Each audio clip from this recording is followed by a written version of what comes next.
राधे राधे, जय श्री कृष्णा सभी को। आज हम रविवार यानी कि इतवार व्रत की विधि और कथा के बारे में जानेंगे।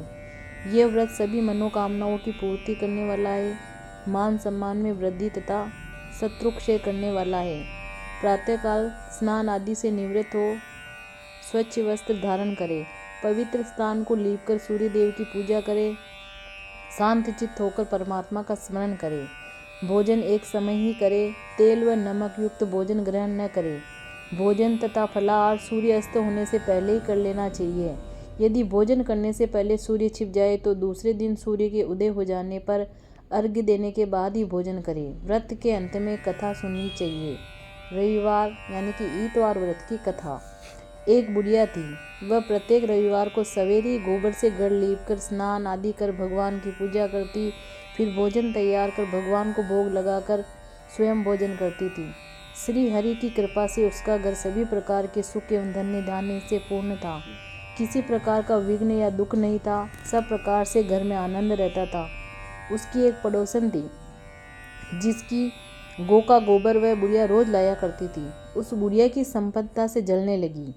ये विचार करने लगी कि यह वृद्धा हमेशा मेरी गाय का गोबर ले जाती है, इसलिए अगले दिन से वह अपने गौ को घर के भीतर बांधने लगी। वह रविवार का दिन था। बुढ़िया गाय का गोबर न मिलने के कारण अपना घर न लीप सकी। उस दिन उसने न तो भोजन बनाया, न भगवान को भोग लगाया और न स्वयं भोजन किया। इस प्रकार उसने निराहार व्रत किया।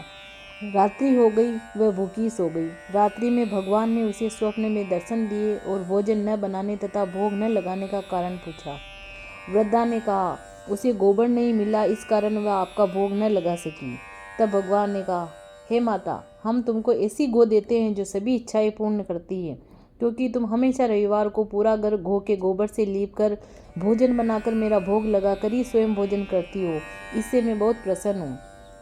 मैं निर्धन को धन और बांझ स्त्रियों को पुत्र देकर उनके दुखों को दूर करता हूँ तथा अंत समय में मोक्ष देता हूँ। स्वप्न में ऐसा वरदान देकर भगवान अंतर ध्यान हो गए। प्रातः जब वृद्धा की आंख खुली तो उसने देखा कि आंगन में एक अति सुंदर गौ और बछड़ा बंधे हुए हैं। गौ और बछड़े को देखकर वह वृद्धा अत्यंत प्रसन्न हुई और उनको घर के बाहर बांध दिया। वही उनके खाने के लिए चारा भी डाल दिया। जब उसकी पड़ोसन ने बुढ़िया के घर के बाहर एक अति सुंदर गौ और बछड़े को बंधा देखा तो द्वेष के कारण उसका हृदय जल उठा।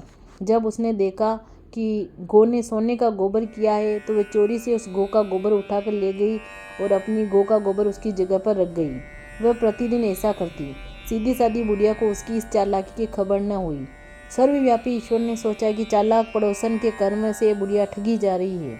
एक दिन भगवान ने संध्या के समय अपनी माया से बड़े जोर की आंधी चला दी। बुढ़िया ने आंधी के भय से अपनी गौ को घर के भीतर बांध लिया। प्रातःकाल उठकर जब वृद्धा ने देखा कि गौ ने सोने का गोबर दिया है तो उसके आश्चर्य की सीमा न रही। अब वह प्रतिदिन गौ को घर के भीतर बांधने लगी।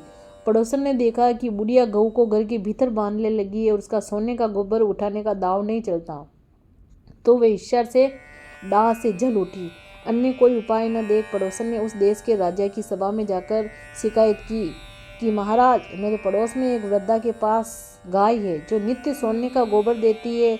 आप सोना प्राप्त कर उससे प्रजा का पालन करिए। वह वृद्धा इतने सोने का क्या करेगी। उसकी बात सुनकर राजा ने अपने दूतों को वृद्धा के घर से गऊ लाने का आदेश दिया। वृद्धा प्रातः भगवान को भोग लगा भोजन ग्रहण करने जा रही थी कि राजा के कर्मचारी गऊ खोल कर ले गए। वृद्धा बहुत रोई चिल्लाई, किंतु राजा के कर्मचारियों के सामने कोई क्या कहता। उस दिन वृद्धा गऊ के वियोग में भोजन न कर सकी और रात भर रो रो कर ईश्वर से गऊ को पुनः पाने के लिए प्रार्थना करती रही। राजा गऊ को देखकर बहुत प्रसन्न हुआ, लेकिन अगले दिन सुबह जैसे ही वह उठा, महल गोबर से भरा दिखाई देने लगा। राजा यह देखकर घबरा गया। भगवान ने रात्रि में राजा को स्वप्न में कहा, हे राजा, गाय वृद्धा को लौटाने में तेरा भला है। उसके रविवार के व्रत से प्रसन्न होकर यह गाय मैंने उसे दी थी। प्रातः होते ही राजा ने वृद्धा को महल में बुलाकर बहुत से धन के साथ सम्मान सहित गाय बछड़ा उसे लौटा दिया और अपने कार्य के लिए उसे क्षमा प्रार्थना की। इसके बाद राजा ने उसकी पड़ोसन को बुलाकर उचित दंड दिया। इतना करने के बाद राजा के महल से गंदगी दूर हुई।